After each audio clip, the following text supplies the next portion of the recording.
흔히들 말하기를 신앙이란 어느 편에 서느냐의 문제라고 말합니다. 우리가 신앙생활을 할 때에 그것은 내가 어느 편에 설 것인가를 결정하고 내가 결정한 그 편에 서서 그 편의 방법을 따라 사는 것이 신앙생활이다 라는 것입니다. 신명기 27장을 보면 두 개의 산이 등장을 합니다.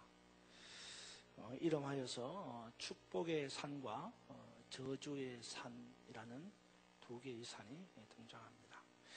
축복의 산은 그 이름이 그리심 산이고요.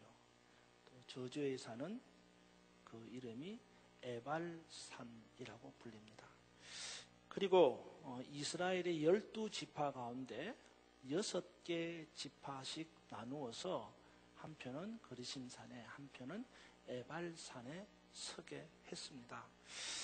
시몬과 레위와 유다와 이사갈과 요셉과 베냐민 이 6개 지파는 축복의 산인 그리심산에 서게 했고요.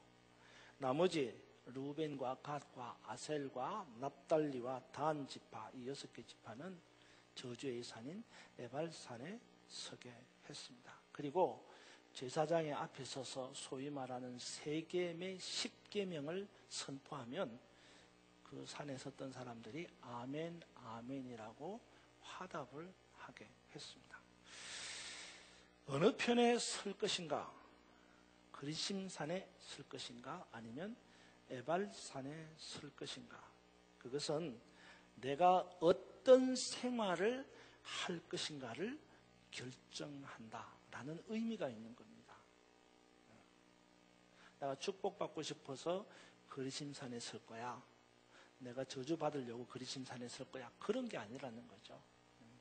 내가 그리심산에 서면 그리심산에 선 그 자리가 해야 될 행동, 자세, 생활이 있고 그걸 해야 된다라는 거예요. 그래야 복이 된다라는 말이죠. 그리심산에 서면 축복의 신앙생활을 하겠다는 의지입니다. 반대로 에발산에 서게 되면 저주의 불신앙생활을 하겠다는 뜻이나 마찬가지예요. 이처럼 우리는 이 두 편 사이에서 어느 편에 설 것인가를 수없이 고민하며 살아가고 있습니다. 오늘도 우리는 성경에 나오는 이 두 인물을 생각하면서 나는 이 두 인물 사이에서 어느 편에 설 것인가를 고민하게 되는 것입니다. 그런데 여러분, 이 고민, 이 두 사람 사이에서 내가 어느 편에 설 것인가 라고 하는 이 고민은 상당히 사실적 고민이어야 한다라는 거예요. 기계적인, 도식적인 고민은 우리에게 아무런 유익이 없다라는 말이에요. 기계적이다, 도식적이다라는 말은 무슨 말입니까? 그러니까 이런 거예요. 나는 목사니까 당연히 이쪽 편이야, 이런 거예요. 나는 교회 다니는 교인이니까 당연히 저쪽 편이야, 라는 겁니다. 그런 기계적인, 도식적인 그런 고민과 선택은 우리 신앙에 있어서 아무런 도움을 줄 수 없다라는 겁니다. 지난 한 주간 동안 청년특별 새벽 기도회를 정말 저도 도전을 받고 은혜를 받으면서 잘 진행을 했습니다. 광고 드린 것처럼 1:1 중보 기도를 맡으신 분들도 정말 힘써서 나오셔서 새벽을 깨우고 청년들을 위해서 기도해 주셨고, 또 사실 이 청년들도 최근이 아니죠. 사실 청년들이 제가 와서 청년 부흥을 시작하고 청년들이 동계 3일 금식 수련회를 하면서 20명씩 모여서 기도원에 가서 기도했던, 그래서 마치고 돌아오면 권사님들이 식당에서 죽을 서서 청년들을 먹이고 또 청년들을 위해서 축복했던 그 때를 지나고 난 다음에 청년들이 이런 신앙 영적 도전을 받는 자리에 잘 서지 않았습니다. 그래서 사실 많이 우려했고 어떻게 하면 다시 일어설 수 있을까, 그런 고민과 도전을 많이 하면서 이번에는 문 목사님과 함께 좀 다시 도전하자 그러고 했는데, 정말 청년들도 시작부터 끝까지 마지막 날 청년들이 21명이 와서 예배를 드리고 새벽을 깨우고 이런 모습을 보면서 정말 다시 꿈과 비전을 가지게 되는 그런 소망을 품었습니다. 이 청년특별 새벽기도 강사 목사님이 던진 말씀 가운데 제 마음에 새겨진 그런 말씀이 하나 있었습니다. 그 가운데 뭐냐 하면 직분이나 직함이 그 사람을 결정해 주는 것이 아니라는 거예요. 그 사람이 하는 일이 그 사람을 결정해 준다는 겁니다. 그렇습니다. 내가 누구냐라고 하는 것은 나의 직분이나 직함이 결정해 주는 게 아니라 내가 무슨 일을 하느냐가 결정해 준다는 거죠. 초대 안식교회 교인들이 최초로 그리스도인이라고 불리워졌지 않습니까? 그거는 그들이 예수를 믿었다고 그리스도인이라고 불러준 게 아니라 그들이 어떤 일을 했느냐, 그들이 무슨 일을 했느냐를 보고 주변 사람들이 그리스도인이라고 불러주었다라는 거예요.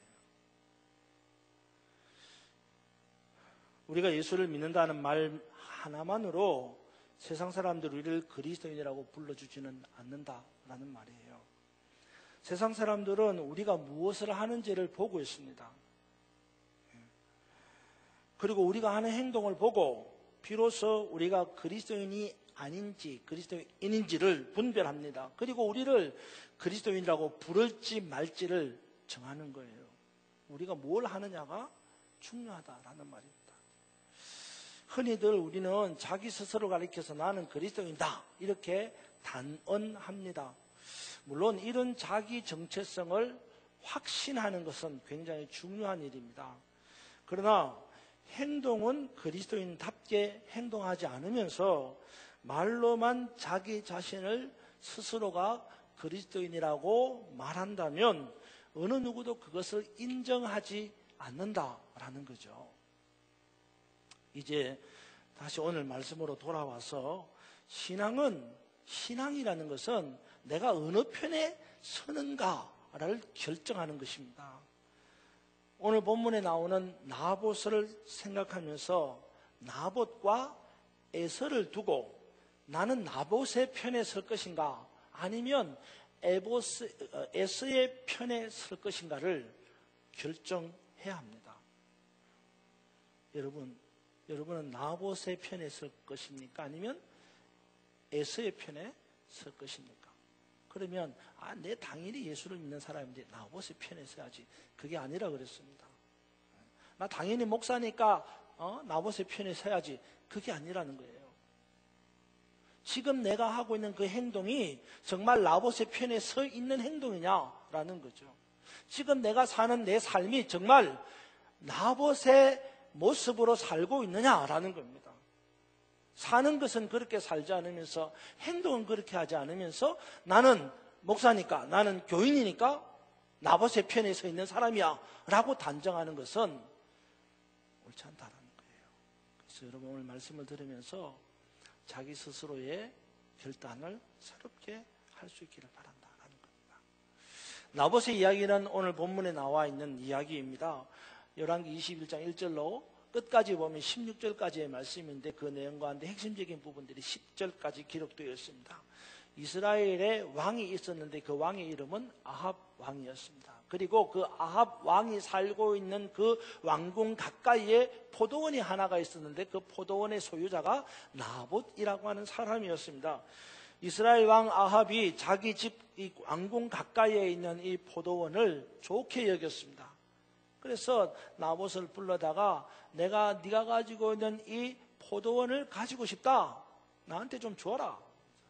만약에 네가 이걸 준다고 하면 네가 가지고 있는 이 포도원보다 훨씬 더 아름답게 만들어진 포도원을 대신 줄 것이고 그게 아니고 만약에 이 포도원의 값을 매긴다면 내가 돈으로 그 포도원의 값을 주고 사겠다. 포도원을 나한테 넘겨라. 그랬습니다. 이쯤 하면 나봇의 대답은 뻔한 것 아니겠습니까? 어찌되었든지 간에 이스라엘 나라의 왕인 아합이 포도원을 요구한다고 할 때에 대답이 뭔 필요 있겠어요? 아무 말 없이 예 주겠습니다. 그래야 되는 게 당연한 거 아니냐 이 말입니다. 아니면 그냥 줄 수는 없습니다. 대토라도 해주세요. 이러든지 아니면 이건 값이 얼마입니다. 값으로 주세요. 돈을 받든지 어쨌든지 간에 결론은 왕이 요구하는 땅, 포도원을 주는 것이 마땅하지 않겠느냐 이 말입니다. 하지만 나봇은 그렇게 하지 않았습니다. 나봇의 대답은 아주 간단하고 명료했습니다. 이렇게 대답합니다. 내 조상의 유산을 왕에게 주는 것을 여호와 하나님이 금하시는 겁니다. 이렇게 대답을 하는 거예요. 결국 나봇은 왕의 요청을 거절하게 되고 그런 이유로 억울한 누명을 뒤집어쓰고 죽임을 당합니다. 이 이야기를 들을 때에 우리는 나봇에 대한 평가를 여러 가지로 할 수 있습니다. 어떻게 평가할 것 같아요, 여러분? 그렇게 평가하지 않으세요? 참 바보 같은 놈이다. 참 어리석은 놈이다. 당돌한 사람이다. 겁도 없이 어디 감히 왕에게.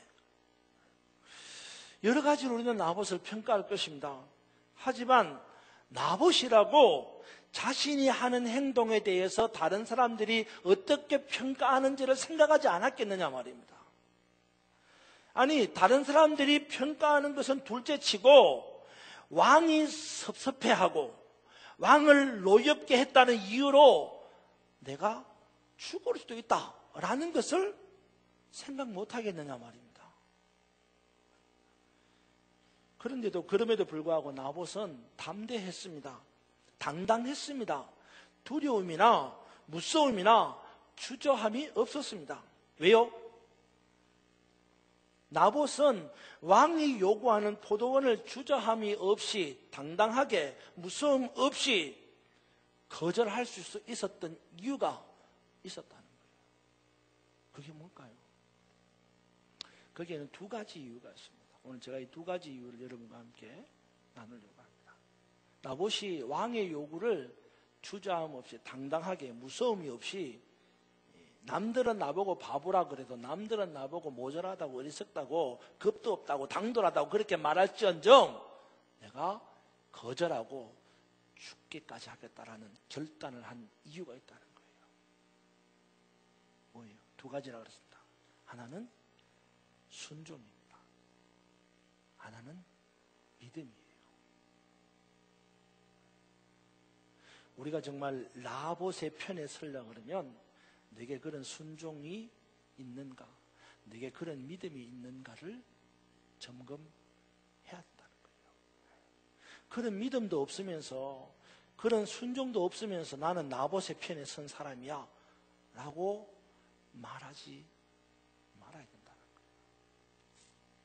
순종은 무슨 순종입니까? 나봇은요 이런 순종이 있었습니다. 하나님의 명령에 대하여서 목숨 걸고 순종하는 겁니다. 그리고 죽었죠. 목숨 걸고 순종하고 죽은 거예요. 그렇습니다. 나봇은 왕이 요구하는 것에도 불구하고 거절하게 되는 이유가 뭐냐? 하나님의 명령에 대한 철저한 순종 때문이었습니다. 그게 무슨 명령이냐? 나봇은요 예로부터 이스라엘 백성들에게 주어진 땅은 하나님이 주신 것이다. 그래서 이것을 함부로 다른 사람에게 주어서도 또 팔아서도 심지어는 빼앗겨서도 안 된다는 명령을 받은 것을 알고 있었어요.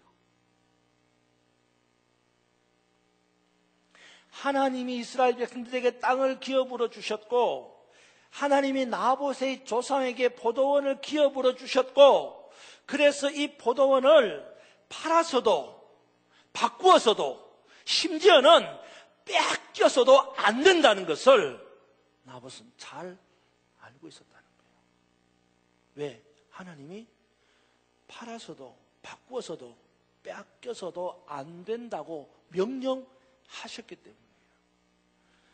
그래서 나봇은 그 명령에 순종하는 마음으로 왕의 요구임에도 불구하고 대토하지 않겠다는 거죠.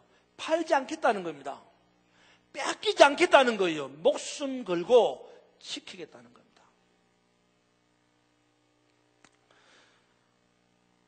나봇은 하나님이 명령하신 대로 순종하며 왕에게 거절의 의사를 분명히 표시한 것입니다.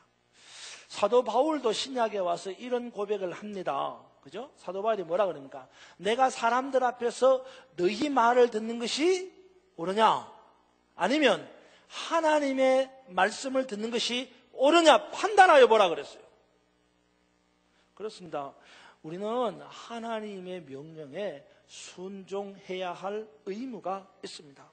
비록 그렇게 하는 것이 내게 손해가 되고 때로는 그렇게 하는 것이 궁극적으로 내 생명을 위협하는 일이 있을 수도 있다고 해도 우리는 목숨 걸고 그 명령에 순종해야 할 의무가 있다라는 겁니다. 하지만 현실은 다르죠. 우리가 그렇게 알고 있습니다. 또 그래야 한다는 것도 알고 있습니다. 하지만 정작 그런 자리에 서게 되면 순종하지 못할 때가 있다는 거죠. 뭐라고 말합니까? 나는 밭을 샀으니 밭에 가봐야겠다. 순종하지 않는 거죠. 나는 소 5개리를 샀으니 소를 시험하러 가야겠다. 순종하지 않는 겁니다. 나는 장가 들어서 못 가겠다. 이유가 있는 겁니다. 이런저런 이유와 핑계로 하나님의 명령을, 하나님의 부르심을 순종하지 않는다는 거죠. 하지만 하나님은 우리에게 하나님의 명령에 순종하기를 원하십니다. 우리에게 허락하신 것을 빼앗기지 않도록 굳게 잡으라고 다니엘 5장 7장에 말씀하고 있습니다. 여러분, 하나님께서 여러분에게 주신 것을 빼앗기지 않도록 해야 됩니다. 앞서 말씀드린 것처럼 대토, 바꾸는 거, 파는 거, 그건 당연히 안 하죠. 적어도 신앙이 있으면요, 하나님이 내게 명령하신 것을, 내게 주신 것을 바꾸거나 팔거나 그런 사람이 있겠어요.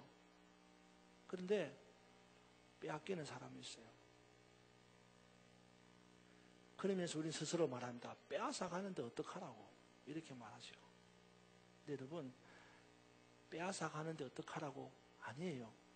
빼앗아 가지 못하도록 목숨을 걸어야 되는 거예요. 우리가 찬송을 그렇게 부르죠. 주 예수보다도 귀한 것은 없네. 이 세상 부귀와 바꿀 수 없네. 이 세상 명예와 이 세상 행복과 바꿀 수 없네. 찬송 우리 그렇게 부르잖아요. 그런데 실질적으로 우리의 삶 속에서는 바꾸거든요. 버리거든요. 또 빼앗긴단 말입니다. 이제는 지켜야 합니다. 버려도 안 되고 바꾸어서도 안 됩니다. 어떤 사람은 빼앗겼다고 말하면서 자기를 합리화하지만 빼앗겨서도 안 된다는 말씀입니다. 성경에 뭐라 그러세요? 네가 잡은 것을 굳게 지켜라 그랬습니다. 네가 잡은 것을 굳게 지켜라 그랬어요. 빼앗기지 않도록 애쓰고 힘쓰고 싸워야 하는 것입니다. 여러분, 이제 우리에게 주어진 포도원이 있습니다. 그것을 버려서도 안 되고요, 바꾸어서도 안 되고요, 팔아서도 안 되지만 빼앗겨서도 안 됩니다. 그 어떤 것과도 바꿀 수 없습니다. 그래야 나중에 천국문 앞에 섰을 때에 비로소 빼앗기지 않는 그것으로 인하여 충성된 종이라고 인정받고 천국문을 열고 들어가지 않겠느냐라는 말이에요. 여러분, 하나님의 명령에 순종하여 여러분이 받은 포도원을 빼앗기지 않기를 주님의 이름으로 축원합니다. 두 번째는요, 한 가지는 순종이라고 그랬습니다. 두 번째는 믿음이라고 그랬습니다. 무슨 믿음이냐? 하나님의 약속에 대한 믿음입니다. 나봇이 아합 왕의 요구를 거절할 수 있었던 두 번째 이유는 하나님이 하신 약속에 대한 믿음이었다라는 것입니다. 나봇은 땅을 기업으로 주신 하나님께서 그 땅을 통해서 나봇에게 또 나봇의 가문에 복을 주실 것이라는 믿음이 확실히 있다는 거예요. 그건 나봇에게만 있는 게 아니라 이스라엘 모든 백성들에게 그런 믿음이 있습니다. 여러분들에게도 그런 믿음이 있다고 저는 생각해요. 저도 그런 믿음이 있습니다. 하나님이 제게 2 자녀를 주셨는데 그 2 자녀를 통하여 저의 가문에 복을 주실 것이다. 그런 믿음이 있어요. 여러분에게는 그런 믿음 없습니까? 있잖아요. 네. 우리는 누구에게든지 다 그런 믿음이 있습니다. 나부터 마찬가지입니다. 하나님께서 우리 조상에게 기업으로 포도원을 주셨고 우리는 그 포도원을 통해서 우리의 가문이 복을 받을 것이다 라는 이 믿음이 있었다라는 것입니다. 그러기에 나봇은 포도원을 달라고 하는 왕의 요구를 거절할 수 있다는 거죠. 창세기 25장에 보면 오늘 이야기하는 2번째 인물 에서의 이야기가 나옵니다. 아시죠? 에서와 야곱의 이야기. 이삭에게는 2 쌍둥이가 있었습니다. 하나는 형인 에서가 있고 하나는 동생인 야곱입니다. 각각 이 2 형제가 에서와 야곱이 성경에 보면 분명하게 썼어요. 에서와 야곱이 장성하여서 썼어요. 여러분 그 구절을 그 구절을 여러분들이 얼마나 마음에 새겨 보셨는지 모르지만 저는 어렸을 때에 교회 학교를 다니면서 선생님들을 통해서, 그래서 제가 선생님들한테, 우리 전사님들한테 이미지 교육 잘하라 그랬습니다만은, 야곱에 대한 여러분들의 그 이미지가 어떤지 모르겠습니다. 야곱은 마치 어려서 판단력이 없어서 어머니가 야곱에게 이렇게 하라 저렇게 하라 그래가지고 야곱이 그 어머니가 시키는 대로 한 것처럼 그런 이미지를 많이 받아서, 여러분 안 그러세요? 근데 여러분 거기에 보면 이렇게 다 2 사람이 장성하여 그랬습니다. 장성했다는 말이 뭡니까? 사전에 찾아보면 이렇습니다. 다 자라서 자기가 한 일을 책임질 수 있는 사람을 장성했다 이렇게 말합니다. 그러니까 야곱과 에서가 장성했어요. 자라서 자기가 한 일을 책임질 수 있는 나이가 되었습니다. 그때에 에서는 나가서 사냥하려고 돌아왔는데 너무 피곤했어요. 지쳤어요. 근데 동생 야곱이 죽을 쓰고 있었습니다. 팥죽 아니에요? 누가 팥죽이라 그랬어요? 팥죽 아닙니다. 죽을 쓰고 있었어요. 그래서 피곤한 이 형이 동생에게, 야, 네가 쓰고 있는 그 죽을 나를 좀 먹게 해라. 그 죽 색깔이 붉은색입니다. 그래서 여러분들이 팥죽이라고 생각하는지 모르지만 성경은 팥죽이라 안 그랬어요. 예, 붉은 죽입니다. 그래서 이 동생이 이렇게 제안합니다. 그러면 형이 갖고 있는 장자의 명분을 나한테 넘겨. 그러면 내가 팥죽 줄게. 나도 팥죽이라 그랬는데. 줄게 그랬어요. 그러니까 동생이, 형이 이렇게 말합니다. 내가 지금 죽게 되었는데, 분명합니다. 내가 지금 죽게 되었는데, 나봇도 마찬가지예요. 죽게 되었는데, 나봇은 넘기지 않았어요. 근데 에서는 내가 죽게 되었는데, 이 장자의 명분이 내게 무슨 유익이 있겠느냐. 그리고 그 죽을 먹고 장자의 명분을 넘겨줘버린 거예요. 결국 에서는 장자의 축복에 대한 믿음이 없었습니다. 피눈물 나는 그런 결과를 맞이하게 되었습니다. 여러분은 여러분에게 주어진 포도원에 대한 축복을 얼마나 신뢰하고 있습니까? 하나님에 대한 하나님의 축복에 대한 믿음이 얼마나 있습니까? 지금 당장 힘들고 어렵다고 약속된 축복을 포기하거나 버리거나 바꾸지 않는지 말입니다. 이 시간 에서와 나봇 사이에서 에서가 아니라 나봇을 택하는 믿음의 사람들이 되기를 주님의 이름으로 축원합니다. 그렇습니다. 우리는 때때로 에서와 나봇 사이에서 에서의 자리를 선택하고 에서의 행동을 할 때가 종종 있습니다. 하지만 에서의 자리는 불순종의 자리입니다. 불신앙의 자리입니다. 오늘 우리가 우리 자신을 돌아보며 나봇의 자리를 선택하는 사람이 되어야 됩니다. 나봇처럼 순종하는, 나봇처럼 믿음을 가지는 그리스도인으로서 나봇의 자리에 서야 한다라는 겁니다. 그래서 이 땅을 떠나 저 영원한 하나님의 나라에 들어가서 주님과 함께 세세무궁토록 왕노릇하는 그런 축복의 사람들이 되기를 주님의 이름으로 축원합니다.